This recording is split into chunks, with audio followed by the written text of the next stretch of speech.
पहले चैनल परिवार की ओर से बहुत बहुत शुभकामनाएं, मुबारकबाद देना चाहते हैं। इस अष्टयाम को लेकर के क्या कहेंगे? ये हर साल की भांति नियमित रूप से हर साल धनतेरस के दिन हमारे यहाँ रामर्चा पूजा होता है और 2 दिन पहले रामधुन सीताराम नाम धुन होता है। तो ये हर साल होता है, इस साल भी प्रारंभ है आज। और इस युग में, कलयुग में राम नाम ही आधार है। और हम लोग प्रभु राम और माता सीता के अनन्य भक्तों में से हैं और हर साल और हर दिन भक्ति भाव में लगे रहते हैं। सीता राम ये 2 शब्द है सनातन संस्कृति में, इसी में पूरा संसार है। सिया राम मैं सब जग जाने करहूँ प्रणाम जोड़ी जुग पानी। सीता राम में ही सब चीज़ समाहित है, सारा सनातन सारा सृष्टि समाहित है। इसलिए इस राम नाम धुन का श्रवण करना, पाठ करना हिंदू धर्म में और सनातन के जागृति के लिए, सनातन को परम वैभव को पहुँचाने के लिए, सनातन के उत्थान के लिए बहुत ही जरूरी है। ये कितना दिन है? ये 24 घंटे का सीताराम नाम यज्ञ है। उसके बाद परसों रामर्चा पूजा है। तो इसमें लोगों से अपील क्या कुछ करेंगे? लोगों को मतलब जो दैनिक जीवन है उसमें पूरा गृहस्थी जीवन संभालते हुए सीताराम नाम का पाठ करना चाहिए, श्रवण करना चाहिए, क्योंकि यही एक आधार है जो मनुष्य को मोक्ष की प्राप्ति कराती है। इसलिए सीताराम नाम धुन, सीताराम नाम यज्ञ की महत्ता को लोगों को समझना चाहिए। लोगों से अपील है कि अधिक से अधिक इसका श्रवण करना चाहिए, आके इसमें भाग लेना चाहिए।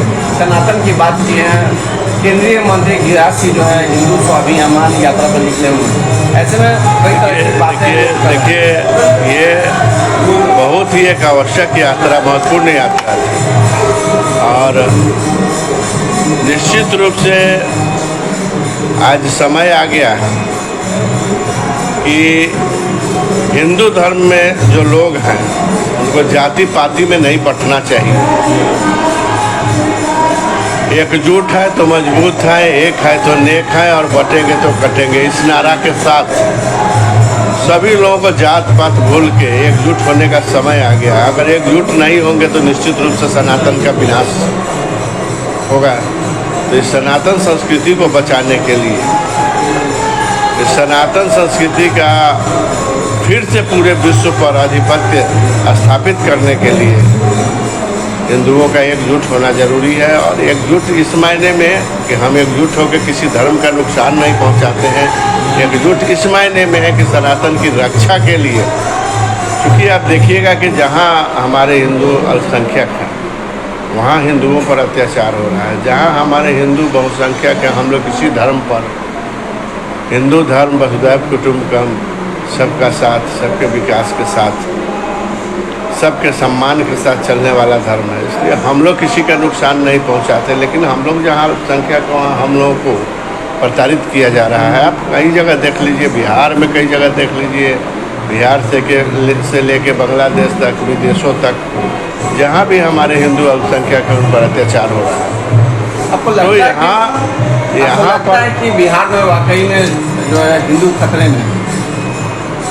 हिंदू खतरे में नहीं है, लेकिन हिंदू जब बटेगा तो निश्चित रूप से खतरे में। इसलिए हिंदुओं को जाति पाति बुला के एकजुट होना चाहिए और एकजुट होना चाहिए मानवता के कल्याण के लिए। एकजुट होना चाहिए, कोई हम सांप्रदायिक हिंसा करने के लिए एकजुट होने की बात नहीं कर रहे हैं। हम किसी धर्म पर आक्रमण करने के लिए एकजुट होने की बात नहीं कर रहे हैं। हम किसी के धर्म को, किसी के मस्जिद को, गुरुद्वारा को और ये गिरजाघर को नुकसान पहुंचाने के लिए एकजुट होने की बात नहीं कर रहे हैं। हम अपने सनातन को बचाने के लिए, सनातन की रक्षा के लिए, सनातन कैसे उन्नति करे विश्व में। सनातन एक महज धर्म नहीं है, सनातन एक संस्कृति है। भारत कृषि प्रधान देश है और सनातन संस्कृति, दो संस्कृतियों का मिलन है, कृषि संस्कृति और ऋषि संस्कृति। अब कृषि संस्कृति में आइए तो राजा जनक जी के हल चलाने से सीता जी का जन्म होता है।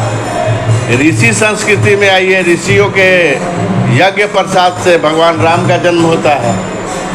तो सीता राम, यही सनातन संस्कृति है। तो सिया राम में सब जग जानी, ये करहु प्रणाम जोड़ी जुग पानी। तो इस सिया राम में इस पूरा जग है, पूरा संसार है। लोगों ने अलग अलग धर्म बना लिया है, लेकिन सबका आधार सीताराम ही है। इसलिए हम लोग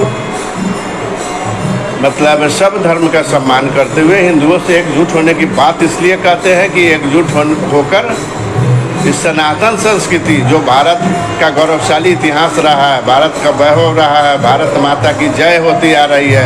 कहाँ किसी देश का जय होता है, कहाँ पाकिस्तान माता, इंग्लैंड माता का जय होता है, जर्मनी माता। ये भारत एक भूमि, महज भूमि का, जमीन का टुकड़ा नहीं है, ये भारत माता है। तो भारत माता की जय बोलने के लिए हम लोग एकजुट होने की बात करते हैं। तेजस्वी यादव बयान दिए थे, जो अगर मुस्लिम के खिलाफ कोई बोले हैं तो ईट से ईट बजाने का काम किए। देखिए, वो वोट की बात करते हैं, मुस्लिम के खिलाफ बोल कौन रहा है? हमारे यहाँ राम नाम धुन हो रहा है। देखिए यहाँ हमारा मुस्लिम भाई है, डब्लू है, तो ये भी अभी 4 घंटा बैठ के गाएगा, राम नाम धुन करेगा। सवाल है, तेजस्वी जी वोट की राजनीति करते हैं और वो राजनीतिक बात है। मैं इस तरह का वाइस्ट होकर कोई बात नहीं करना चाहता। हम लोग सभी धर्म के लोग एक साथ हैं, लेकिन अपने को मजबूत करना कहाँ से गुनाह है? हम लोग तो अपने को मजबूत करने की बात कर रहे हैं। और बात तेजस्वी जी करते हैं तो मुसलमान को कौन नुकसान पहुंचा रहा है? मोदी जी की जितनी योजनाएं आई, क्या वो योजना मुसलमानों के लिए नहीं थी? उसमें कोई भेदभाव था क्या? अनाज की योजना ले लीजिए, फ्री इलाज की योजना ले लीजिए, घर की योजना ले लीजिए, पीएम विश्वकर्मा योजना ले लीजिए। कोई भी योजना जब सरकार की चलती है तो हिंदू मुस्लिम में भेदभाव नहीं करते कि मुस्लिम को नहीं मिलेगा, हिंदू को मिलेगा, अमुक को नहीं मिलेगा। जो गरीबों के लिए योजना है, चाहे किसी भी धर्म का गरीब हो, उसको इस योजना का लाभ मिलता है। सदस्यता अभियान भी चल रहा है आपकी पार्टी का, लगातार जोरों से चल रहा है। ऐसे में अब तक लगभग आप अपने तरफ से कितने सदस्य को जोड़ चुके हैं? हम अपने प्रयास से, हमारे सभी कार्यकर्ता है, सबको सक्रिय सदस्य बनने के लिए 100 सदस्य बनाना है, मिनिमम 50 सदस्य बनाना है। हमने अपने रेफरल कोड पर अभी तक 6,500-7 हज़ार के लगभग सदस्य देखे नहीं है, 6,500 से ऊपर हम अपने रेफरल कोड पर हमने बनाया है। और निश्चित रूप से कांटी विधानसभा में लगभग 30,000 लोग भारतीय जनता पार्टी से अब तक सदस्यता ग्रहण कर चुके हैं, विभिन्न लोगों के माध्यम से। लगभग कितना आप लक्ष्य रखे हैं इसमें? देखिए, पिछले सदस्यता में हमने 21,300 सदस्य अपने तरफ से बनाया था। कांटी में कुल लगभग 45,000 लोग भारतीय जनता पार्टी की सदस्यता विधिवत ग्रहण किए थे। इस बार हम लोग का लक्ष्य कांटी विधानसभा में 60,000 का है। वैसे जिला का लक्ष्य तो ज़्यादा है, जिला का लक्ष्य है लगभग 7.5-8 लाख का। और भारतीय जनता पार्टी के 18 करोड़ सदस्य अब तक थे, तो इस बार भी सदस्यता में हम लोग 18 करोड़ के लगभग पहुंच जाएंगे। 18 करोड़ से ऊपर ही जाएंगे, कम नहीं रहेंगे। धनतेरस, दीपावली, छठ महापर्व काफ़ी नजदीक है। ऐसे में शहरवासियों और कांटी विधानसभा क्षेत्र की जनता को क्या संदेश देना चाहेंगे? सभी सम्मानित जनता को, कांटी विधानसभा की जनता, मुजफ्फरपुर जिला, बिहार और भारतवर्ष की जनता को इस हिंदू आस्था के महान पर्व दीपावली, जो एक विजय उत्सव के रूप में जाना जाता है, और छठ पूजा की तो महिमा अपरंपार है। एक शक्ति की पूजा है, सूर्य उपासना का पर्व है। और ये एक उदाहरण है कि भारत ही ऐसा देश है जहाँ उगते हुए सूरज को प्रणाम तो सब लोग करते हैं। हम लोग डूबते हुए सूरज और उगते हुए सूरज दोनों की पूजा करते हैं। तो सूर्य भगवान की उपासना है और सभी देशवासियों को भगवान सूर्य की कृपा बनी रहे। विजयोत्सव माँ लक्ष्मी का आगमन होता है। माँ लक्ष्मी की कृपा सब पर बनी रहे, यही शुभकामना देते हैं। परिचय देते हैं। हरिमोहन चौधरी फिलहाल दही तो शिवहर जिला प्रभारी का है।